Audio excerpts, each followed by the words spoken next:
Good afternoon. Welcome to Fall River Heritage State Park. My name is Jim Lopes. I'm the Visitor Service Supervisor. I'm delighted to give this program today, host this program today.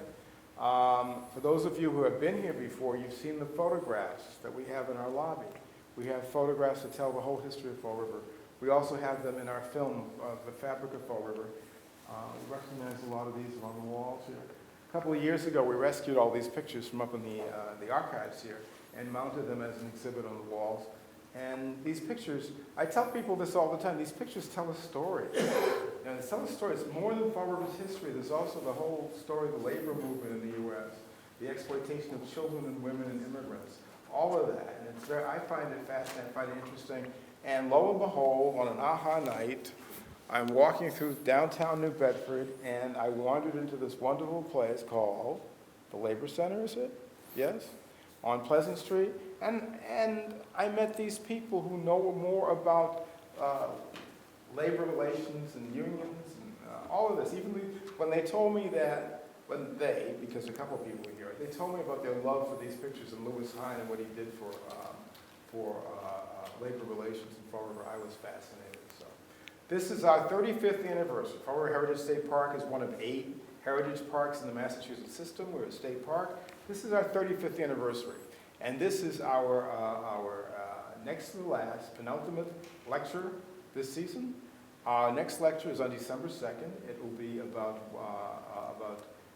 Massasoit and the land he lived in. It's with Dr. Weed, who is one of our guests today. And it's going to be a fascinating program. I'm looking forward to that one too. That'll be our final lecture for the season. So without further ado, thank you for coming. I'd like to introduce Camilo Viveiros. Thank you. So let's continue our round of applause for Jim Lopes. If you haven't met Jim, I'm really impressed with everything that he's been doing here. I want to thank him for opening the doors to the UMass Dartmouth Labor Education Center. I wanted to also recognize Kim Wilson, who's the current director of the Labor Ed Center, and Jose Solar, who's also a photographer, a longtime labor photographer, and also former director of the Labor Ed Center. I also wanted to dedicate this discussion to two people. One is Professor Andrea Klimpf, who has spoken here at a different event. She was my anthropology professor at UMass Dartmouth, and she really encouraged local students to think about how there's no such thing as an ordinary person, right? Every person is extraordinary. You just have to take the time to sit down with them, for them to share their story, for you to listen about their struggles, to really understand what people have gone through, right? And I wanted to recognize her because it was her class that encouraged me to talk to my father. And I wanted to dedicate today this discussion to my dad, who is at Charlton Memorial Hospital right now. And I just recently found out that he has asbestos in his digestive system, and he's going to be okay, we hope, right? But he's somebody that spent 40 years laboring, building highways, and he really inspired me to do this work in the labor movement. And he's the one that told me when I sat down with him and started asking about his work life, his participation in the labor movement. He's the one that said, go down to Heritage State Park. Go, those pictures on the wall over there? Your grandmother and your aunt might be in one of those pictures, right? And I was like, Dad, you mean these pictures, these Lewis Hines pictures? And, he didn't know about the photography of Lewis Hines, right? He knew his own work experience. And at that point, I thought he was the first immigrant, right? I knew his mom had moved to this country, but I never knew she had been in the United States And my aunt had been in the United States before that and then had gone back to Portugal, the Azores, right? So that started really my transformation about some of these photos, because I contacted someone named Joe Manning, who is an expert in tracking down the relatives and ancestors of some of these workers that are in these photographs, right? But it really changed my perspective about these photos to think that, you know, my relatives, right, could have been, and I still don't know if one of them are in one of these photos taken in Fall River, right? But I think what's so important about Lewis Hines is that he was about showing the dignity and respect and humanity of these workers, right? And he was a sociologist, he was a photographer, he was a social reformer, but we have to put him in his social context, because at that point in history, it wasn't, we shouldn't take it for granted that that was the assumption, that these photos, people would widely accept them, people would be interested in them. In fact, some of the things that Lewis Hines lived through might seem familiar to some of the political turmoil we're in today, right? When he took the job for 10 years documenting child labor in the United States, and it was an expose, because in some states that he came to, child labor was already outlawed, right? And so some of the employers, some of the business interests claimed that his photos were fake, right? So, you know, I don't know if that sounds familiar, right? But he was part of a progressive movement that believed that if you honestly gather facts and data and present them to the public, that you can sway public opinion, right? And so, you know, I'm proud to be at UMass Dartmouth, where we still believe that, right? We still believe that if we do research, if we talk to people, if we gather evidence, if we gather facts, and we have to have hope that the public, eventually, truth will prevail, right? But we have to recognize that the context that Lewis Hines was working in didn't take that for granted. There was a debate about his work, about the social uses of it, right? And there were different assumptions about the role of children. So this is a passage from 1900 that I often read to children. And I ask the children, you know, what they think about this, right? So this was from a textile employer in 1900. And what he's saying is, my little workers seem to be always cheerful and alert, taking pleasure in the light play of their muscles, enjoying the mobility natural to their age. The work of these lively elves seemed to resemble a sport in which habit gave them a pleasing dexterity, right? And I often ask kids kind of, what do you think dexterity is? And talk about, you know, playing video games, and try to get them to think about the work, right? And the rationale, the logic that allowed for people to accept child labor in the first place. And it was a battle. It was a battle of people's minds. It was a battle of ideas. It was a battle in the press, right? You know, so to counter that, you had social movements. And one famously, I'll hand this around, Big Bill Haywood of the Industrial Workers of the World, you know, had a famous saying that the worst thief is he who steals the playtime of children, right?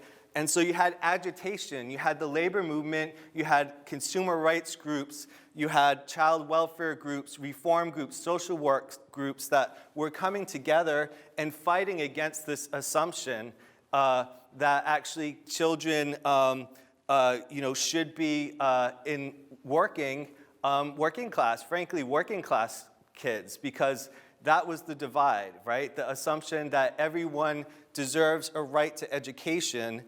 If at that point it was class defined, right? If you had the money, you could send your kids to school, and often if you were an immigrant, if you were working class, then it wasn't seen as worthwhile, right? So I'm gonna hand this out so you can take a look at that graphic, and this is actually has some QR codes on it for a labor history tour we do here in Fall River. So this battle for ideas brought Lewis Hines from Wisconsin. You know, he was from a small town in Wisconsin. His parents were restaurant owners, but he became interested in social reform. And so he headed to New York City. This was the turn of the century, 1901, right? So he got a job at a progressive school. And at that point, he wasn't a photographer, but what the school asked him to do was to run a camera club. And as a social reformer that wanted his students to learn about social issues, he brought these students to Ellis Island, right? And I'm going to hand out a photo that was in the press at that time that you'll see there's a caricature of immigrants, right? And what this picture shows is kind of a big bucket, and it says, direct from the slums of Europe, daily, right? So you had sometimes 15,000 immigrants coming into Ellis Island in one day, and they were portrayed as, dark skin, right? They were portrayed as dangerous, political radicals, corrupt, right? And so we have to recognize that even from the beginning, that experiment to bring students to Ellis Island was not a neutral field trip, right? It was something that was contesting these ideas that were very prevalent at the time that characterize immigrants at that point from mostly South and Eastern Europe as criminal-minded, right? As corrupt, as not intelligent, right?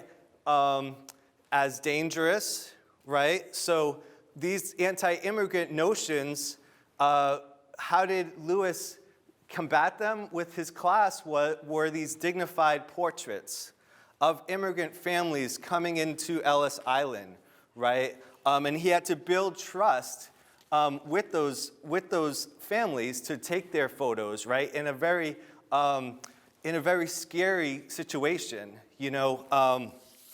My mom came into Ellis Island, right? And it was very interesting for me as a kid to hear about the Statue of Liberty, which right now the poetry on the Statue of Liberty is even contested, right? But it was interesting because my mom actually was frightened by the Statue of Liberty. She saw this big green, statue, right? She didn't know that it was supposed to be this welcoming into this, into America, right? So, people were being medically interrogated and inspected and classified, often detained on Ellis Island, right? So it was quite a feat for Lewis to actually build the trust of folks that were coming into Ellis Island. And what he did, that was the beginning of his career of using the camera as a tool. And he didn't have expensive equipment, right? The school was a socially progressive school dedicated to teaching everyone, right? But what he did was try to use it as a tool for social transformation and social awareness, right? And then it wasn't too long after that he actually got hired by consumer rights and a anti-child labor group that he proceeded to work for 10 years, right? And he traveled 50,000 miles all over the United States taking these photographs. And when I was reading about some of the approaches he had to take these pictures, it reminded me of being an organizer, because the bosses didn't want him to take these pictures of children's injuries, right?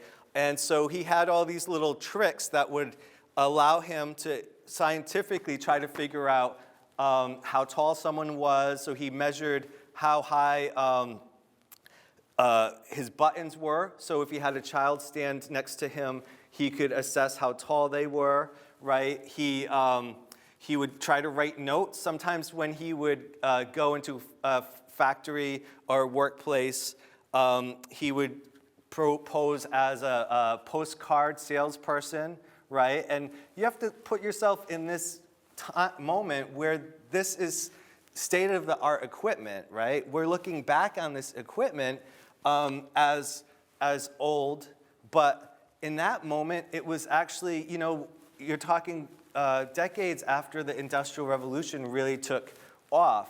So he would trick employers to say, well, for perspective's sake, why don't you bring your smallest worker here so I can take a picture, because I really want to show how magnificent the machinery is, right?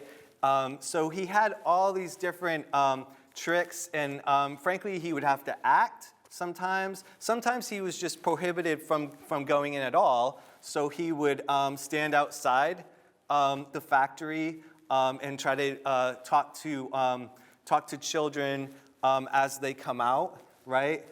He had to sometimes go to people's homes when it was impossible to talk to people directly. But he was very creative at how he actually was able to document these stories. So, one of the things about laws and social movements is that when we think about the role of institutions in our government, we have to recognize that just because something's a law, it doesn't automatically mean that it's respected, right? And so I talk a lot about how social movements are the muscles that really enforce the victories that they've won in the past. And those are ratified as laws, but in Massachusetts, there were rules against child labor. We were one of the first states to regulate child labor. So back even in 1832, farmers and mechanics came together to try to investigate child labor, right? In 1836, the National Trades Union had a convention to recommend establishing minimum ages for factory work, right? So in March 3rd, 1842, Massachusetts limits work of children under age 12 to 10 hours per day, right? Other states passed similar laws, but they weren't consistently enforced. And so even when my dad told me that story, I was doing the math. I was thinking, my grandmother, started working here after the laws, child labor was abolished. And I asked my dad, I said, well, that doesn't make any sense because the laws were already abolished. And he said, well, your grandmother was a big girl, but your aunt had put lead in her pockets to be able to work, right? So, greed is a very creative thing, right? And so social movements and social reform always have to be creative and make sure that when a victory is won, to not allow it to wither, right? Or weaken, because we're the ones, if social stigma decreases on an issue, if we're not there to enforce and highlight when laws are not enforced and people are not protected, it's very easy for them to be broken, right? And so the pictures that we're going to look at from Fall River are all pictures that were taken in a time that there were already regulations on the books here in Fall River that were regulating child labor, but it had to be contested. That gap between what was on the books and what people assumed and what was reality had to be contested. So these real-life photographs of people having their names, their work, right, their injuries. Because if you talk to the bosses, right, and Lewis Hines, would quote bosses saying, oh, well, there's not many injuries. Folks lose a finger, a few fingers, maybe a foot's crushed every once in a while, right? So he recognized that people speak from their own self-interest. And the only thing that would sway public opinion was fact, was photos, were names, were dates, right? Were documentation of the injuries. And so for 10 years, he went around the country, but here in Fall River, he took 230 photographs. And these photos represent, mostly mill workers. We might forget that Fall River at one point was the largest cotton manufacturer by far in the United States. And at one point actually surpassed England, right, for any particular municipality. So there's a reason why we had a large concentration of mill workers. And if people aren't familiar with the history of the Industrial Revolution, there are two different models. There's what's called the Rhode Island model and the Lowell model, right? And, Fall River actually was Fall River, Rhode Island, and Fall River, Massachusetts. So we had elements of this city that were part of Rhode Island, right? So we had to fight between these two different models. And the Rhode Island model actually relied more heavily on child labor. So if you look at statistics about child labor, it's at least from 1 to 3 times higher in Rhode Island, right? And so you had actually, because of that policy, not many historians, you have to dig into labor history to see this, but when you see migrations of mill owners from Fall River to Rhode Island, sometimes it had to do specifically with the role of child labor and wanting to continue that practice, right, when Massachusetts had abolished it earlier. So I wanted to just show some photos, and I'm more comfortable, and I actually like participatory more than lecture, so I'm going to just show some photos, and, I want to ask you your impressions, right? Your impressions, what do you think the conversation may have been, what is striking with the photo, and just, raise your hand, and if nothing comes up, I'll wait a few seconds, and then we'll move on, right? Because, there may be relatives still here in Fall River of some of these children, right? One of the things that people find so powerful about Lewis Hines' photos is, the idea of children being vulnerable, but also optimistic, right? That they have a lifetime to live. And the potential of humanity, right, is seen in children. So the idea of them being disposable, and is offensive, right? Even on a universal level. But what he's highlighting is that actually these conditions are creating a situation that's contrary to basic human norms, right? Of the family, of caring for children, right? And that we need systematic change to change that. So, what do people think when they see this photo?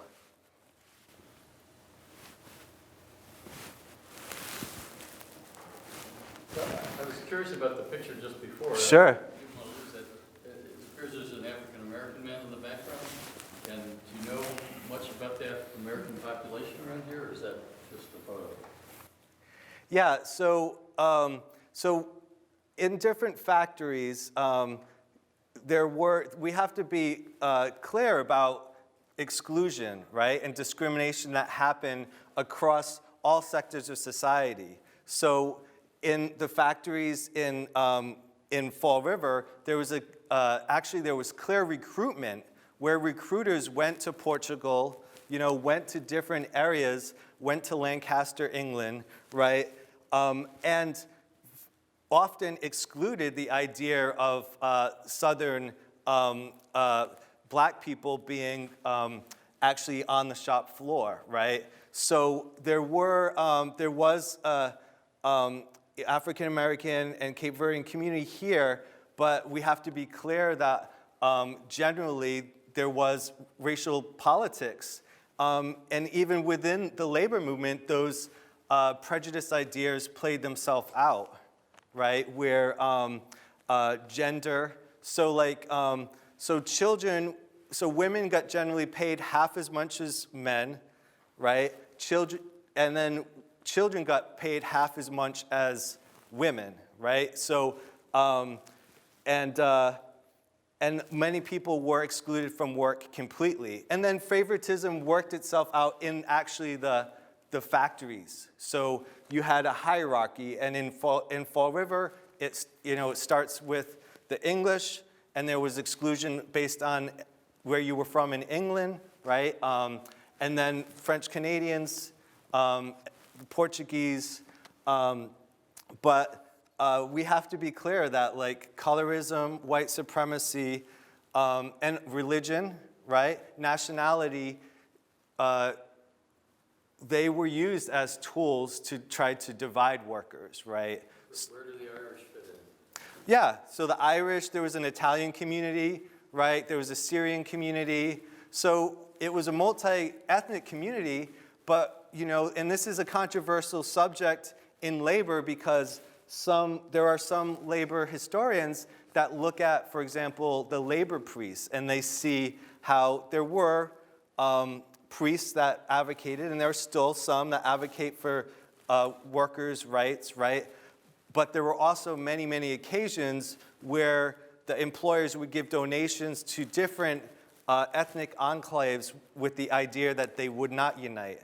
Now, I don't want to go too far off because there are also many examples of strikes that transformed that assumption, right, and brought people together, and there wouldn't have been many changes in society, in the workplace, if we didn't have that idea of building unity, recognizing the strength of having diversity, right?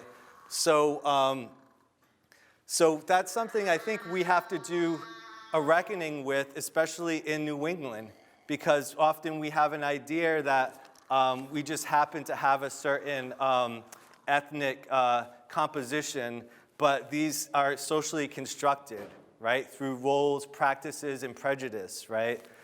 Did you want to? I just want to comment on this. We get asked that question a lot. People look at the pictures, and African Americans who come through here ask me, where are all the black faces? And I have to tell them that the textile industry was not welcoming to the great migration from the South. And people ask, what about New Bedford? New Bedford's an abolitionist stronghold. But you have to explain to people that the abolitionists didn't want black people to be enslaved, but they didn't want them living with them either. They wanted the African Americans to keep on moving on. Now, my mother's side of the family, I come from whalers. 2 generations ago, the boys became cabin boys. And one of them went on to become a whaling captain. In my mother's generation, they became bobbin boys. They worked in the mills. And then with the Cape Verdeans, it depended on how light or dark you were. If you were a light-skinned Cape Verdean, you can get a job in a textile mill. If you were darker, it was unlikely. My mother's brothers were bobbin boys. My grandfather, on my father's side, my grandmother were both speeder tenders. That's what it says in their obituaries, the speed tenders. And all I know is that everything involved dexterity. being able to move fast, but it's like the textile industry was not a welcoming industry for people of color. Yeah. Please. So, I'm just thinking back to the question, sort of going along with that, but back to the Fall River, and my understanding is that people came from one country, then as they moved up, they did their sort of like one generation in the mills, and then education, and they were able to get better jobs, and then they had to go get people from another, like the French Canadians didn't come at the same time the Irish came, generally, the large group. So I'm not sure there was that mix.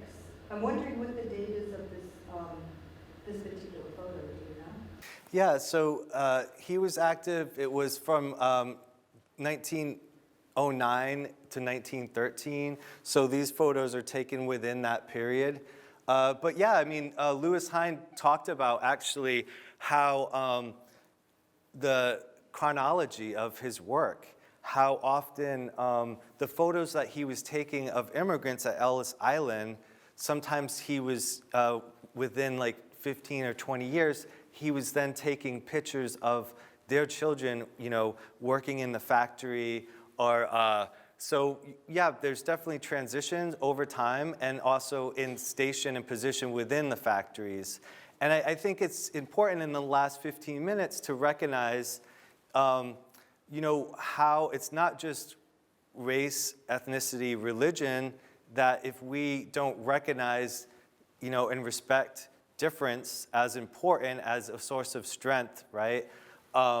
Then it can be used against us, and we're pitted against each other, right? So the example here in Fall River is around the textile industry in itself. So within 10 to 15 years of Lewis Hines taking these photos, we were already going through an economic depression, right? So before the stock market crashed on the national level by 1926, you already saw factories moving to the US South, right? And when you hear the recruiters, if you read some of the reason why factory owners sent recruiters to other areas, new areas often, it was because sometimes they had racialized views of, you know, different immigrant groups being more vulnerable, being less willing to speak out, the same notions that they had about children, right? And then eventually people would organize, right? Unions would learn and recruit the workers that sometimes were newer immigrants that they may be opposed as you know, replacement workers or scabs originally, right? And that cycle happened over and over again.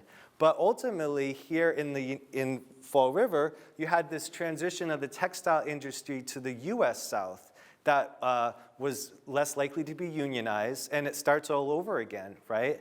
And in the last remaining time, I think it's very important, you know, at the Labor Ed Center, these historical conversations, it's very important for us to root them in the current context, right, societally. So, you know, we want to recognize that child labor isn't over, right? Even though they're, just like back when Lewis Hines was working on the photographs, you know, we've built certain privileges based on rules and reforms here in the United States, but we have to recognize that, you know, that it hasn't been, even child slavery hasn't been abolished, right? So, you know, so I'm going to just read a little bit about how basically in Eastern Europe, you know, domestic servitude, Western Europe still exists, right?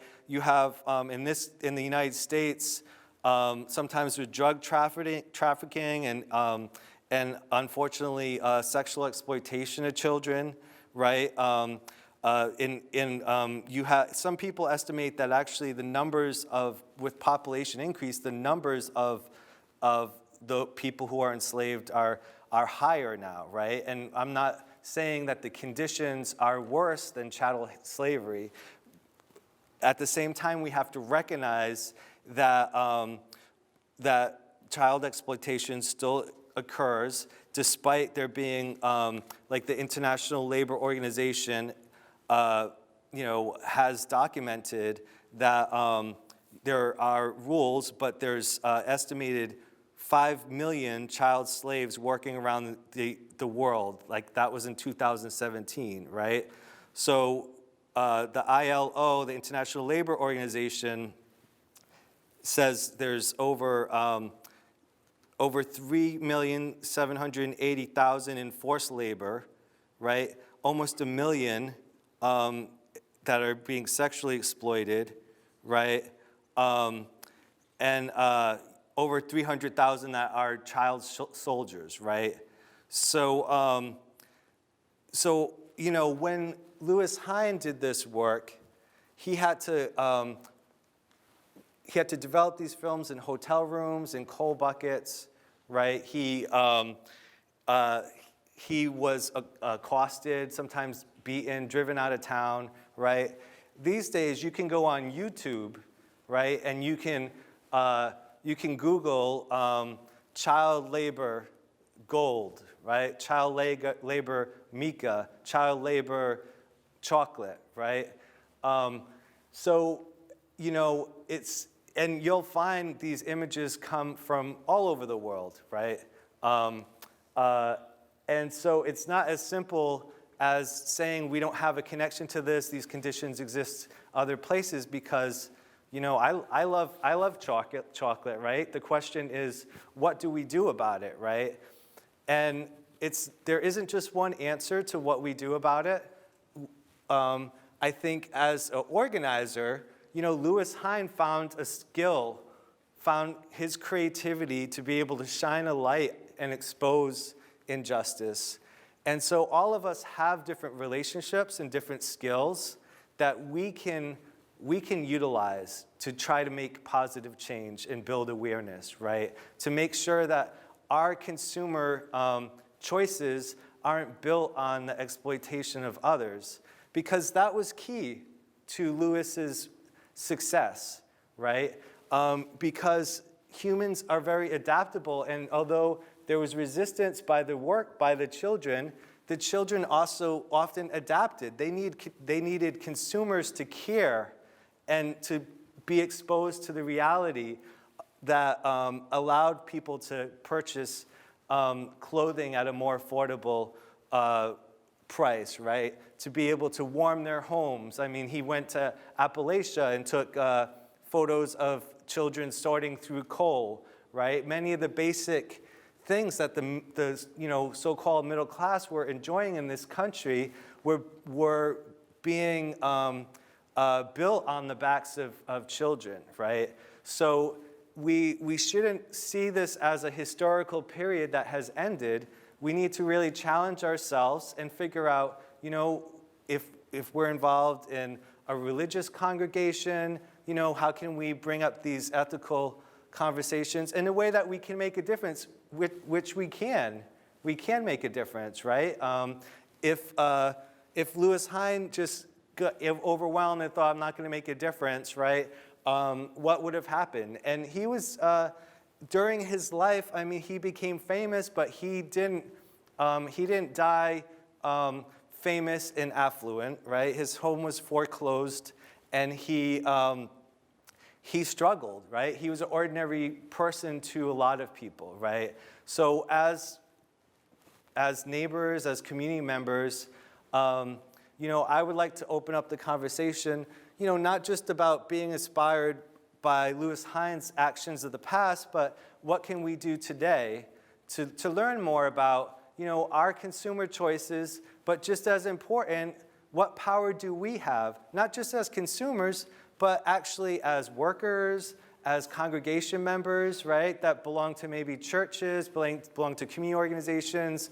The same type of civic engagement and social society that changed things during Lewis Hines, we can't give up and pretend like it isn't as important today, right? Because it still impacts us. We still rely on, unfortunately, this exploitation. And And it is. It's you know, I'm almost glad that we, you know, we're not showing those YouTube videos, because they're still as shocking as you can feel about Lewis Hines photos of the injuries that happen, you know, after the Industrial Revolution. You know, it can be very depressing, right, to look at these children all over the world, right? And we have to recognize that, you know, the role of children working in certain tasks in rural and farming communities may be a little different, but globally there's been a commitment to education across the board, right? And there's a difference in, you know, subsistence farming and having a role in your family's well-being, and exploitation to grow cash crops and give away the dream that every child is precious, every child deserves an education. Because what happens is, and this is what happened in Lewis Hines' era, is if you steal education from a child, it builds a permanent underclass, right? You know, I'll just end and ask for any comments. But you know, one of the when Lewis Hines went to Pittsburgh to do a survey, and he was talking to steel workers, including children, right? And he was talking to one of the workers there, and you know, he was shocked. He was shocked that these conditions existed in America, right? And so he was talking to a child worker who said that we don't live in America, we live under America, right? So we can, as a group, we can make a difference. We can figure out how we can make sure that our livelihood, right, our living standards aren't based on the oppression of others. And you know, so I'm gonna open it up to your ideas, because you know, it's not my role to decide, right? I know what I'm trying to do in my own way, but I would love to hear what your ideas are as far as challenging some of the conditions that exist right now globally. And then I know that there's local historians here. If there's anything like you'd like to add, or anything about your family history, relationship to the textile industry. But thank you so much for listening, and I'd love to hear. I think you had your hands up, please. The buildings that you have in your file of photos, do you know what those buildings are and the locations? Yeah, so he documented right now in Fall River, for every mill you see standing, there were 2 other mills. So we at the peak of the Industrial Revolution here, you know, there were 3 times as many mills as you see, which is really unbelievable. It was very, very dense, and it still is very dense. When you look at housing stock within the tenements, Fall River is particularly dense, the housing stock. But yes, so he would mark the particular buildings. Some are still around, some are not. And if anyone wants to look at the full 230 photographs, the Library of Congress, if you just go on the Library of Congress and you search Lewis Hines and then Fall River, the 230, there's maybe 4 that aren't digitized that they have on file. That's the best source for those. And if anyone thinks that you might have a relative that is somehow, you know, or your family's connected, at the Labor Ed Center, we're going to have a conference call with Joe Manning, who does that genealogical research. So that's something that we would like to do as a future project. But are there, yeah, please. Well, I understood that they were at the height, 200 Yeah. textile mills in Fall River. And even more recently, in terms of where your food comes from, there's a website that people can go on, which escapes me, but it shows how far food travels to get to you. So we're getting into the fall season. There are still farmers markets open to just try to educate people about how far and what the cost is Yeah. associated with transporting food to different places in the country. And if I could, even more recently, Edward R. Murrow used to have a program on TV, which my parents watched religiously, and one of the episodes was about Harvest of Shame. And Harvest of Shame was where Edward R. Murrow and the CBS crew followed sharecropping families from the Deep South all the way up the East Coast with the harvesting season. And in that, he talks about, and this is like the 50s, right? And even early 60s, with children at the hip of their parents, picking strawberries or whatever. And people up north, we used to think about it and say, oh, that's a southern thing again. You know how they treat people.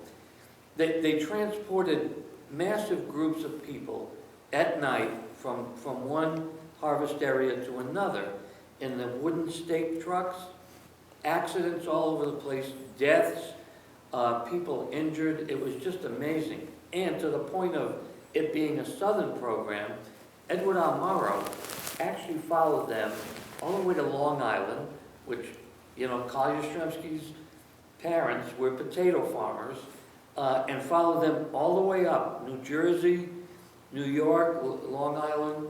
So it was pervasive. And he even had the then Secretary of Agriculture and you know, nailing him on how we could even allow that to take place. Yeah, Just I do. I recommend Harvest of Shame.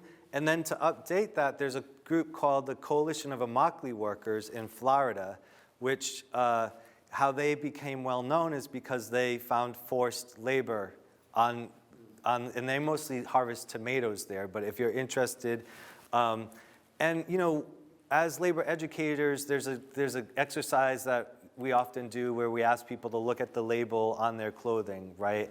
And think about where it comes from. And I remember, you know, when you could go to Fall River Knitting Mill, right, and get clothing that was, you know, or Anderson Little, you can get clothing that was made here in Fall River. But there's a group called the United Students Against Sweatshops.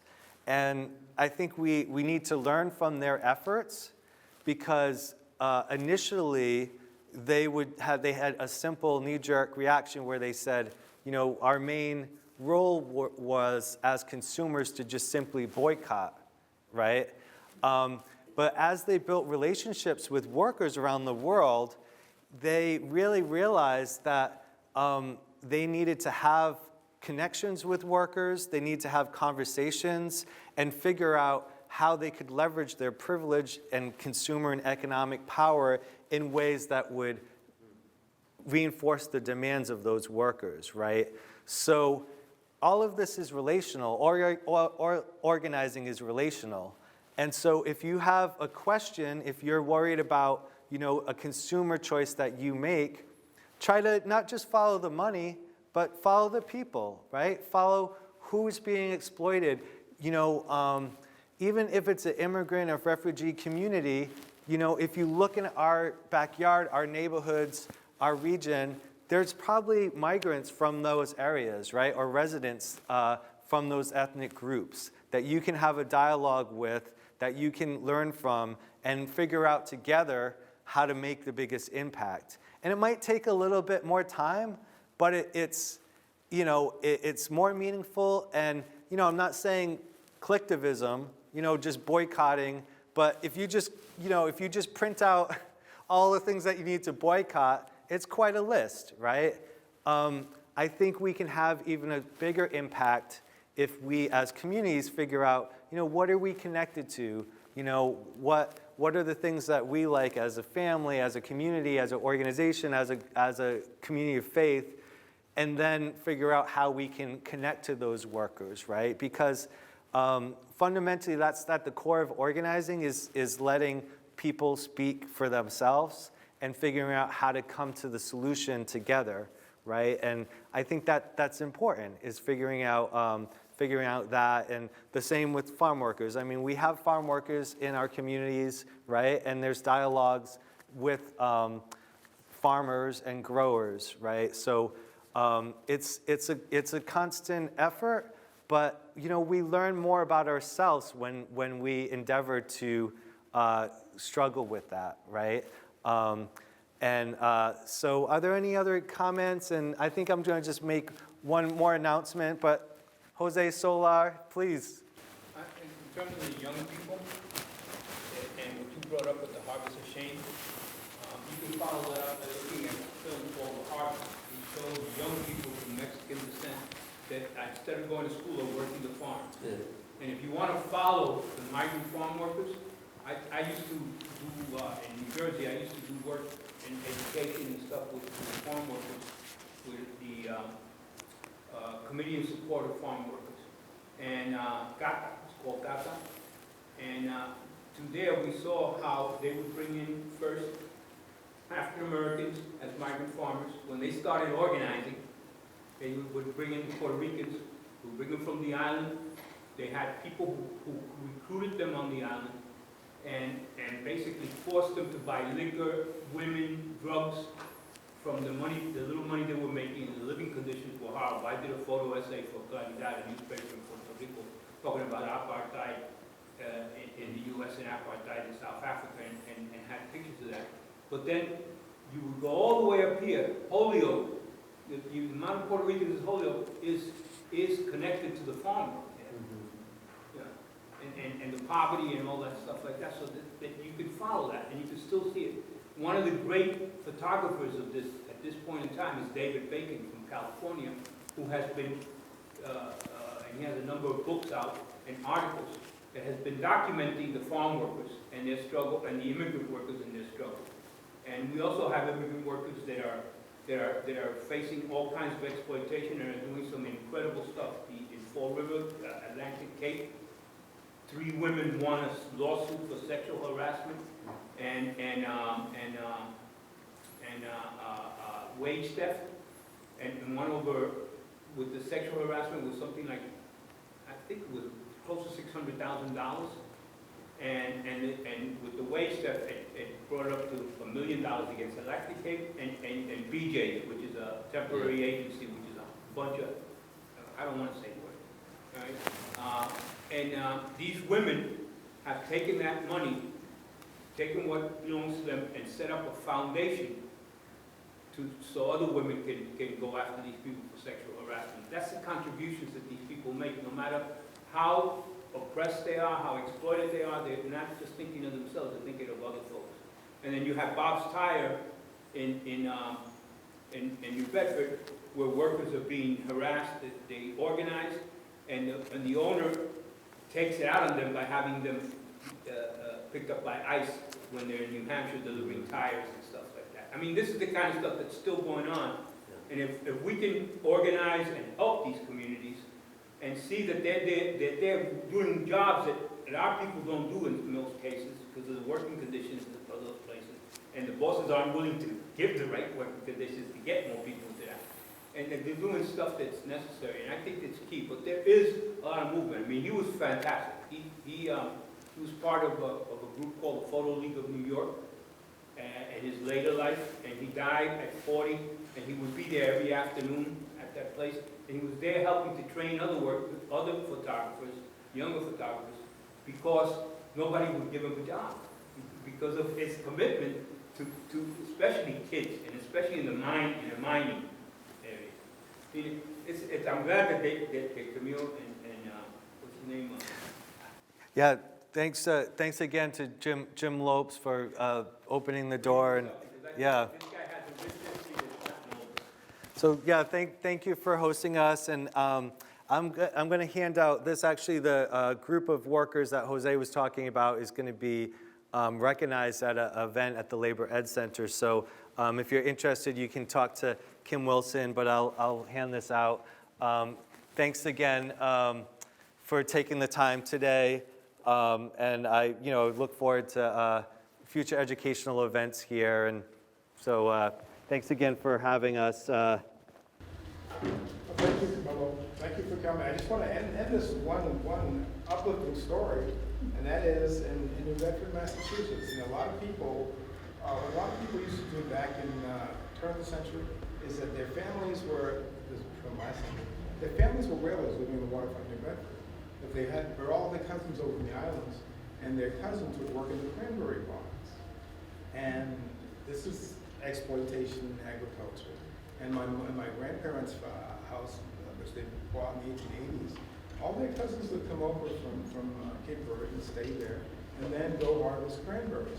Of this community, there was one person named George Layton, and when he was 14 years old, his parents took him out of middle school, out of junior high school, and said, you have to earn money for the family.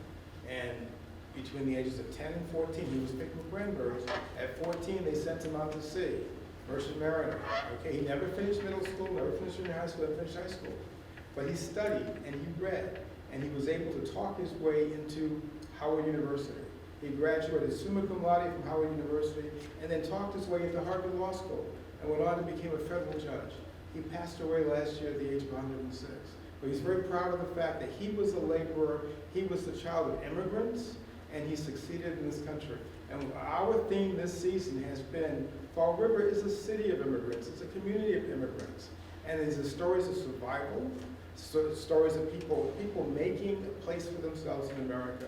And thank you today for reminding us that we all come from immigrants. Thank you.